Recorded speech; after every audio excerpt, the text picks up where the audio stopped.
Implementasyon ng Project Raya na para tulungan ang mga batang naulila sa Marawi. Kasado na, detalye ng balita mula kay Bal Gonzales, RH Bal. Good morning. Good morning, Kuya Angel. Formal nang inilunsad ng Department of Social Welfare and Development o DSWD at ng lokal na pamahalaan ng Marawi City ang Project Raya.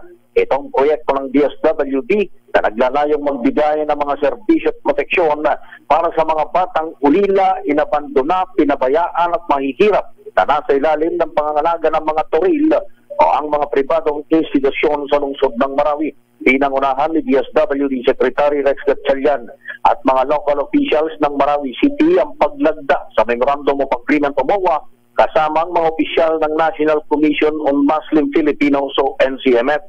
Sabi ni Secretary Gatchalian, ang proyekto ay isang patunay na ugnayan ng gobyerno at lokal na pamahalaan para mabigyang proteksyon ang mga nangangailangan na sektor ng lipunan. Sa ilalim ng kasunduan, ang DSWD at LGU ng Marawi ay magtutulungan sa aspeto ng resources at pondo upang matiyak ang kapakanan at kinabukasan ng mga batang nasa ilalim ng pangangalaga ng mga toril. Ako si Bal Gonzales, DZRH, una sa Pilipinas, una sa Pilipino. Maraming salamat, Bal.